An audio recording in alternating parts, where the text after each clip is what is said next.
Shalom, selamat pagi Bapak Ibu Saudara sekalian.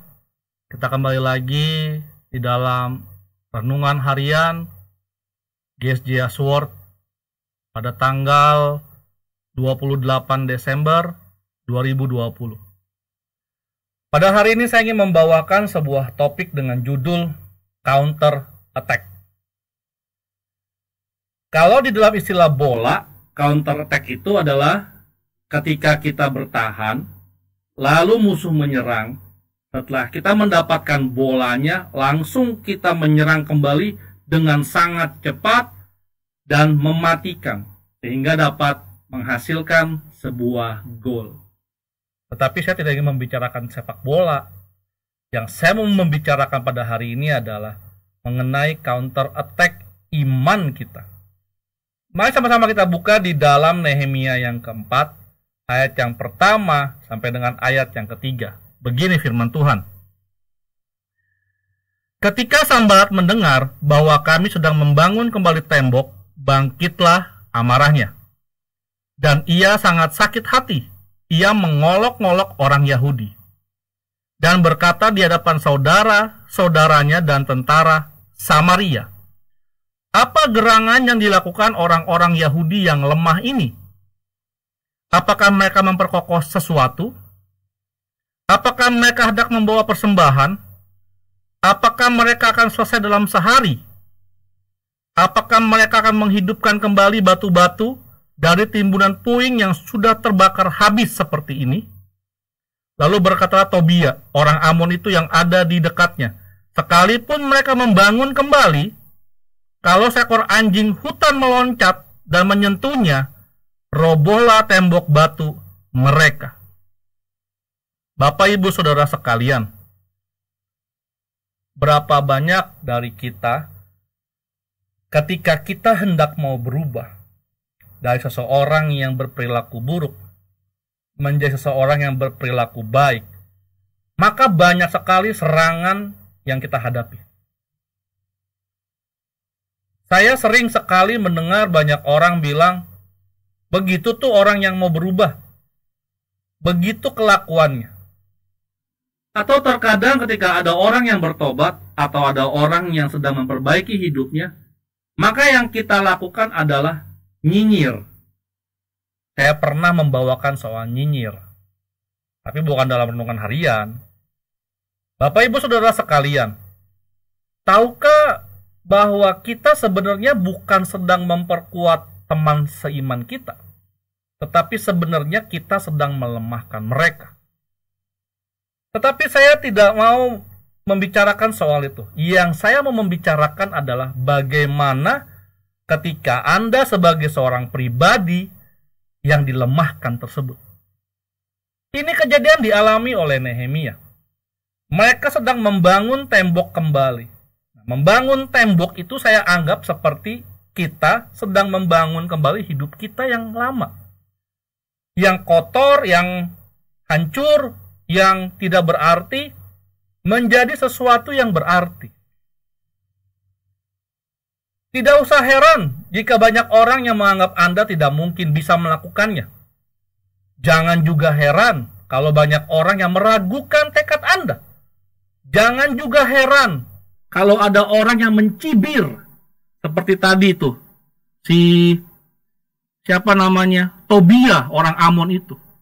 Sampai dia bilang, kalau seekor anjing hutan meloncat dan menyentuhnya, robohlah tembok batu mereka. Bayangkan, sampai dihina seperti itu. Tetapi lihat responnya. Dunia boleh melecehkan kita.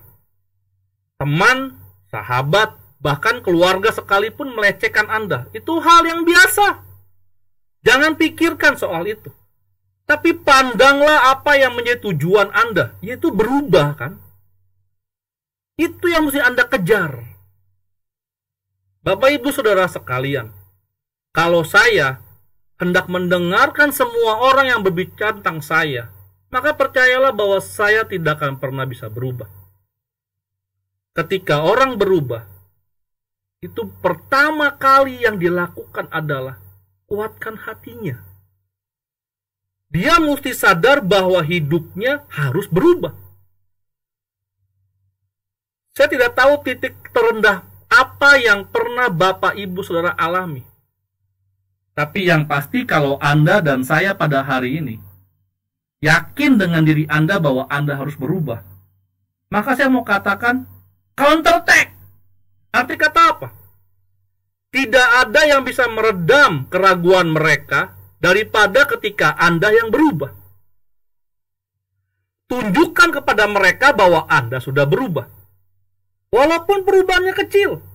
Saya mau katakan, tidak mudah merubah hidup, merubah kebiasaan lama. Lebih gampang membalikan telapak tangan daripada Anda merubah hidup Anda, kebiasaan Anda yang sudah berpuluh-puluh tahun mungkin Anda kerjakan dan Anda bilang saya mau berubah.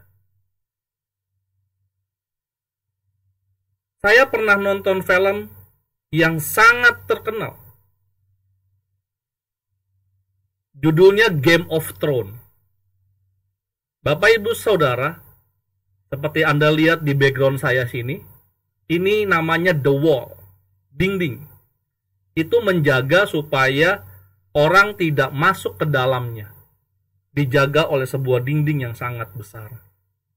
Dinding es yang sangat besar dan ada batunya juga pastinya dinding. Saya mau katakan Bapak Ibu Saudara sekalian, membangun dinding ini nggak sebentar.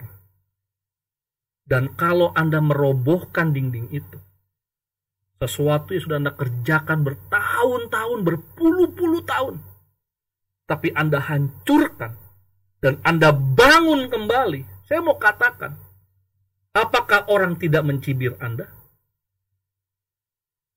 Sama seperti ketika kita punya rumah,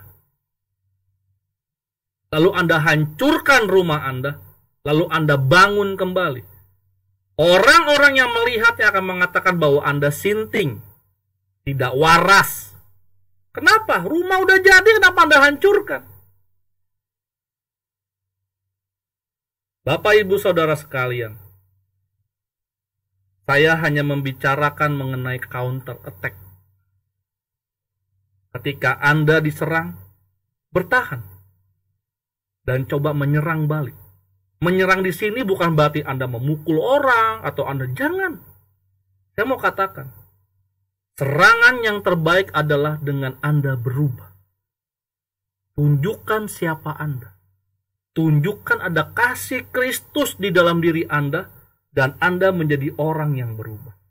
Setelah Anda berubah, bukan berarti Anda menyombongkan diri Anda. Bukan berarti Anda malah, nih lihat gue bisa berubah. Tidak. Tapi tunjukkan bahwa Anda adalah seorang pengikut Kristus sejati. Sehingga orang-orang yang mencemooh Anda, maka dia bisa melihat, bahkan dia bisa berubah juga hidupnya. Kenapa? Karena orang yang dia lecehkan selama ini, orang yang dianggap hina selama ini, justru bisa lebih berhasil merubah hidupnya daripada dirinya. Bapak Ibu Saudara sekalian, tahukah Anda bahwa sebenarnya banyak sekali orang yang iri dengan kehidupan kita? Iya, saya katakan iri. Kenapa? Mereka melihat kita sebagai anak-anak Tuhan. Walaupun diterpa banyak masalah, tetapi kita selalu dapat bertahan. Betul? Kita selalu kokoh kuat berdiri. Kenapa? Karena kita mempunyai saudara seiman di sekitar kita. Nah, kita sebagai saudara seiman, kita jangan melemahkan teman-teman kita yang hendak berubah. Saya ingat ada satu orang yang sharing dengan saya dan dia bilang, hidup saya kotor kok. Saya nggak layak ke gereja. Lalu saya katakan kepada dia, asal kamu tahu, hidup saya lebih kotor juga sama. Tahukah Anda bahwa gereja itu adalah tempat untuk kita merubah hidup kita? Gereja bukan ajang cari paling suci. Gereja bukan ajang orang cari paling benar. Coba bayangkan, seperti ini analoginya. Anda sekolah, untuk apa? Anda pergi ke sekolah, untuk apa? Jelas untuk belajar, supaya pintar. Anda ke gereja, untuk apa? Sudah pasti untuk menjadi orang benar. Lalu bagaimana ketika ada orang yang sudah benar? Ya biar mereka tambah benar lagi. Ingat Bapak Ibu Saudara sekalian, Tuhan Yesus datang ke dunia untuk mencari orang yang berdosa. Kalau tidak, untuk apa dia turun? Maka saya bilang, saya adalah orang yang paling berbahagia karena Tuhan turun untuk saya. Dan ketika dia turun untuk saya, maka saya sebagai pribadi yang dia selamatkan, saya harus bisa merubah hidup saya supaya pengorbanannya dia di kayu salib tidak sia-sia. Jelas tidak mungkin sempurna karena kita masih manusia yang fana. Tetapi ketika nanti dia menjemput kita, maka kita yang fana menjadi manusia yang luar biasa, menjadi makhluk yang sempurna karena Tuhan.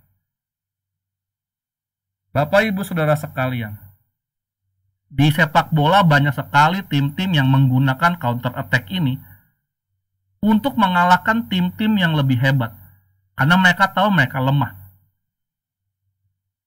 Ketika Anda meng-counter attack, bukan berarti Anda lemah. Saya katakan sekali lagi, bukan berarti Anda lemah. Karena kita punya Tuhan. Ini bedanya counter attack di sepak bola dengan counter attack kita sebagai anak Tuhan. Sebagai anak Tuhan, kita tidak lemah, tapi justru kita kuat. Ada firman yang mengatakan ketika kita dicaci, tidak membalas mencaci maki. Bahkan ada firman juga yang berkata, ditampar pipi kiri, kasih pipi kanan. Bukan berarti tampar pipi kiri, lalu ini pipi kanannya. Bukan. Artinya adalah kita sebagai anak Tuhan, kita mesti bisa mengampuni mereka, mengasihi mereka lebih. Bapak Ibu Saudara sekalian, yang bisa mengalahkan kejahatan, yang bisa mengalahkan segala sesuatu, kemarahan, angkara murka, kebencian orang, adalah kasih. Maka ketika Anda meng-counter attack, pastikan Anda membawa Kristus di dalamnya. Karena ketika Anda meng-counter attack, maka percayalah orang tersebut akan berubah. Jangan benci kepada orang-orang yang meragukan kapasitas Anda untuk berubah. Atau jangan benci kepada orang-orang yang melemahkan Anda. Tapi justru buktikan kepada mereka semua, memang secara daging saya lemah, tapi karena ada Kristus, karena ada Roh Tuhan bersama dengan saya, maka saya kuat, maka saya bisa berubah, maka saya pasti berubah. Jadi pada pagi hari ini, dimanapun Anda berada, ingat, kita harus membawa kasih Kristus kepada semua orang, supaya mereka semua melihat kita berubah. Dan ketika ketika mereka tahu kita berubah, lalu kita bilang kita berubah karena Kristus, maka percayalah, akan banyak orang yang akan berbalik kepadanya. Mari kita berdoa. Tuhan Yesus, terima kasih buat pagi hari ini. Kami berterima kasih karena kasih-Mu. Kami mengerti bahwa kami perlu berubah supaya kami menjadi orang yang lebih baik lagi. Kami sadar bahwa berubah ini tidak mudah, tidak gampang, karena pasti banyak orang yang mencemooh kami, melemahkan kami, bahkan meragukan kami. Tapi kami percaya Tuhan, kalau kami berserah kepada Engkau, kami meminta pertolongan Engkau, kami percaya bahwa Engkau akan membantu kami, sehingga kami dapat berubah. Dan karena kemauan kami juga, kami pasti berubah menjadi orang yang lebih baik, menjadi pengikut Kristus. Ampuni kami Tuhan, kalau terkadang kami lemah. Ampuni kami Tuhan, kalau terkadang kami lupa bukan karena kuat dan gagah kami, tapi kami tahu semua karena Roh Tuhan. Ampuni kami Tuhan, kalau kami suka ragu terhadap Engkau. Terima kasih Tuhan Yesus buat pagi hari ini. Hamba-Mu berdoa, Kau tolong semua buat orang-orang yang ingin berubah pada pagi hari ini, supaya mereka mendapatkan kasih Kristus, supaya mereka lebih kuat, supaya mereka yakin dengan jalan yang mereka ambil, sehingga mereka boleh berubah di tahun 2021, berubah secara rohani mereka, secara kapasitas mereka, dan berubah dalam segala hal, terutama hidup dan karakter mereka. Di dalam nama Yesus, hamba-Mu berdoa dan mengucap syukur pada pagi hari ini. Haleluya, haleluya. Amin. Jangan takut ketika banyak orang yang meragukan Anda bisa berubah. Karena hanya ada satu pribadi yang tetap yakin dan tetap menunggu Anda untuk berubah, yaitu Tuhan Yesus Kristus. Terima kasih. Selamat pagi. Tuhan Yesus memberkati. Amin.